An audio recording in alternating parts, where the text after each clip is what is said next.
The second impeachment trial of former President Donald Trump began this week. We've already heard arguments by House impeachment managers, and today we'll hear from President Trump's legal defense. Here to discuss is Senator Ted Cruz, the author of One Vote Away. Senator, thank you so much for joining me today.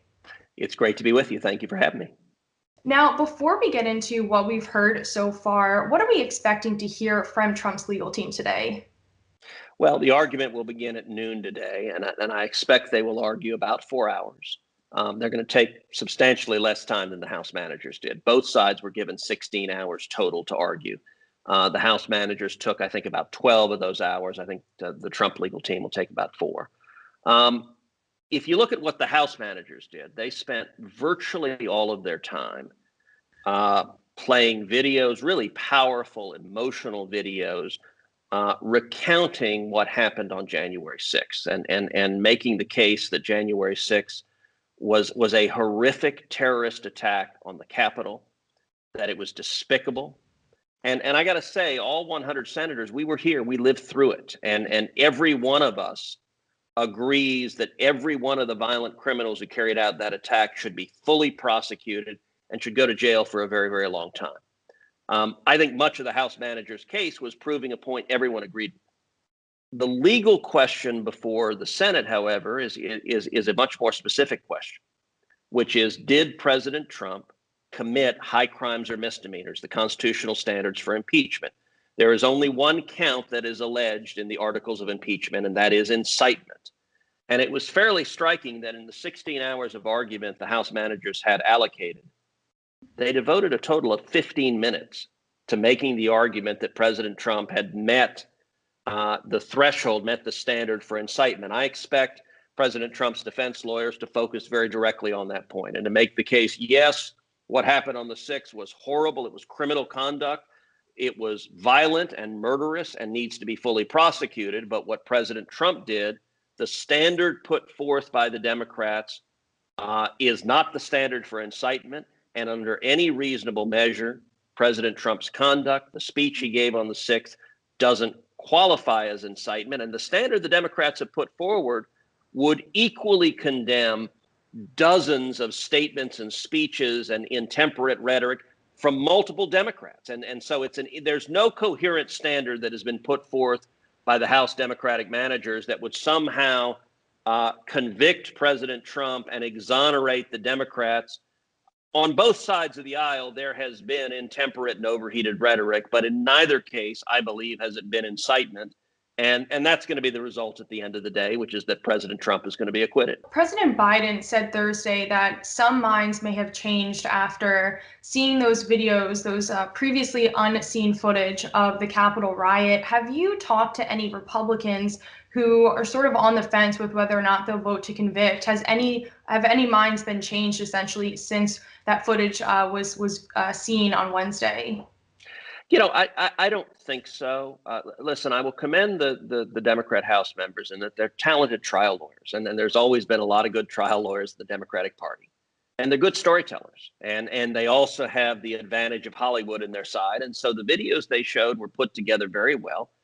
And they were powerful. I mean, it was emotional sitting on the Senate floor. I mean, you could hear a pin drop. We were reliving a terrorist attack that every one of us had experienced firsthand.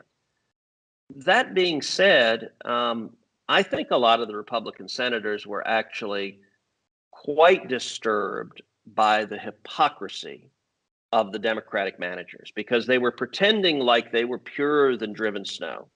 And so, for example, Democratic House managers put a lot of emphasis on the fact that President Trump in his January 6th speech said, we need to fight like hell. Mm-hmm. Well, look, if saying we need to fight or fight like hell, if that qualifies as incitement, then without exaggeration, every political candidate in America is guilty of incitement because there is not a senator in that chamber, all 100 of us, any candidate who has stood on the stump and given a speech has said, we need to fight. If you ran for student council in 7th grade, I'm willing to bet you stood up and said, we need to fight for something.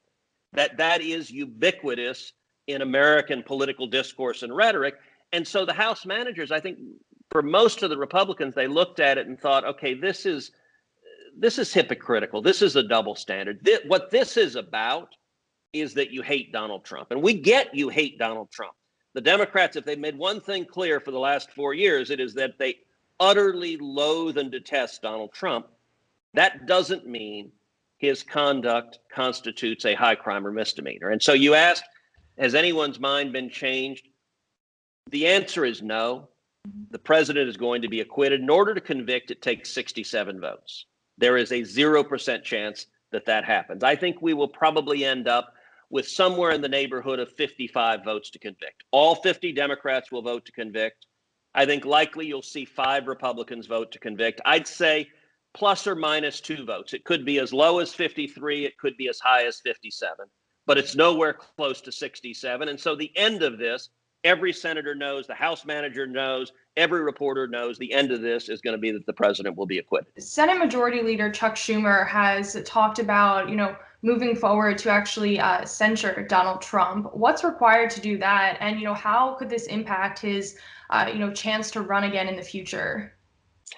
Well, I don't think the Senate is going to censure him. I fully expect Democrats to try to do that. I think there's a pretty widespread sentiment among Republicans. Look, you choose the path you're on. If you want to go down the path of censure, we could have debated that and considered it, but you didn't. You went down the path of impeachment instead. And I think most Republicans agree you shouldn't get 2 bites at the apple. You don't get to keep coming back over and over and over again.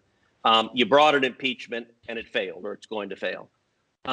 In terms of the president's ability to run again, I think as a legal matter, as a constitutional matter, the president will be able to run again.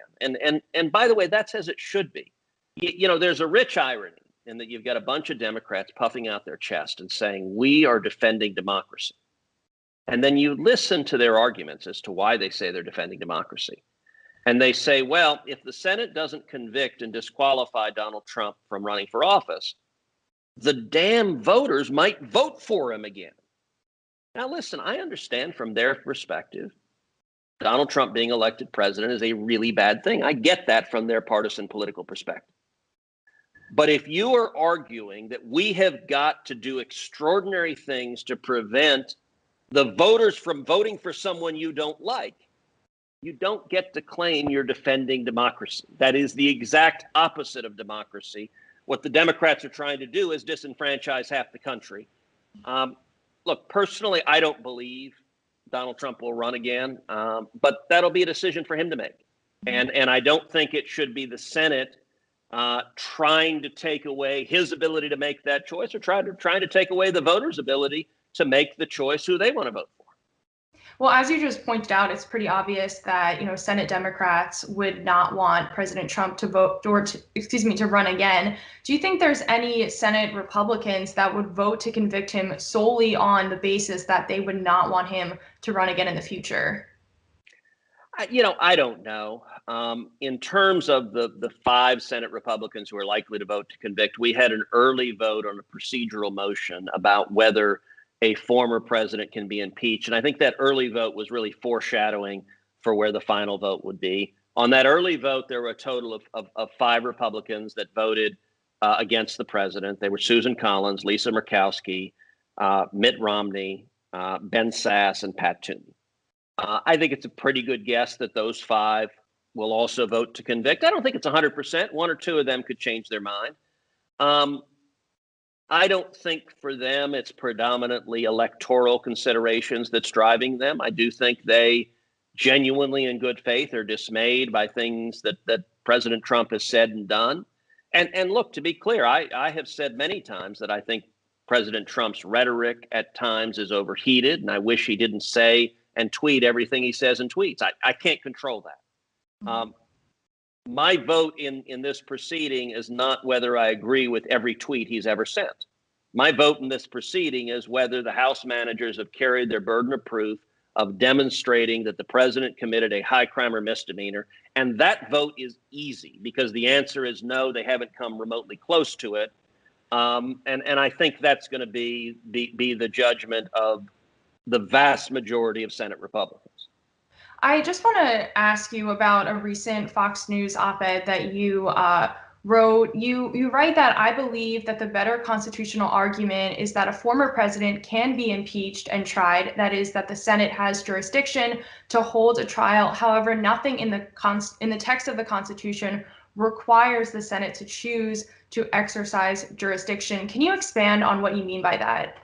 Sure, and this is a complicated legal question. As you noted, I wrote an op-ed to try to walk people through it. I also, on my podcast, Verdict with Ted Cruz, I have an entire podcast where we walk through at great length the details of this because it's complicated. The question of whether a former office holder can be impeached or tried is a close constitutional question. If you look at the text of the Constitution, there are provisions that you can argue are on both sides.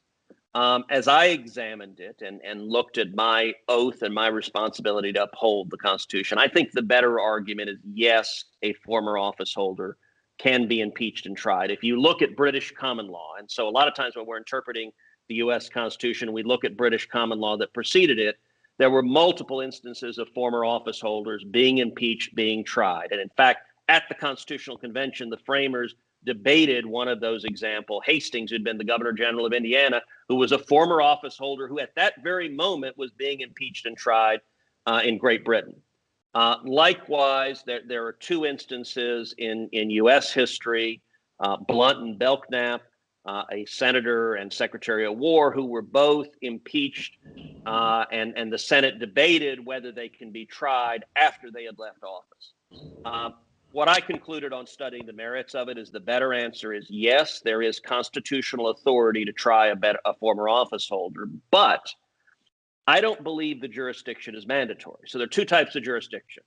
Mandatory jurisdiction, which means you must take the case, or discretionary jurisdiction, which means you may choose whether or not to take the case. And the easiest example of this is the U.S. Supreme Court. The vast majority of the U.S. Supreme Court's docket is discretionary. The Supreme Court gets each year about 8,000 petitions for certiorari, which are requests for the Supreme Court to take jurisdiction and hear a case. It grants typically about 80 of them, so about 1%. So 99% it says no, grants about 1. What I argued is in this instance, yes, we have jurisdiction, but our jurisdiction is discretionary and we shouldn't exercise it here because, number one, what the House did, they didn't do a real impeachment. They had 0 hearings. They heard no witnesses. They looked at no evidence. They did it in 7 days.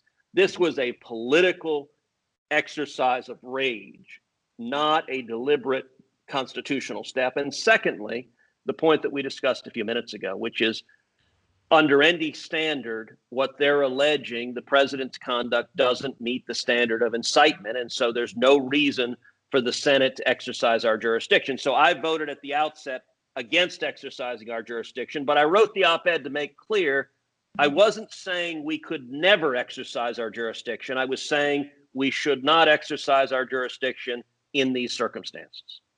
That is very interesting. Thank you for explaining that because I am obviously not a lawyer and I'm trying to keep up with all this impeachment information. So I really appreciate you breaking that down. And of course, joining me today. I know you have a busy day ahead of you. So Senator Ted Cruz, I really appreciate it and hope you'll join me again in the future. Thank you. I look forward to it. Thank you.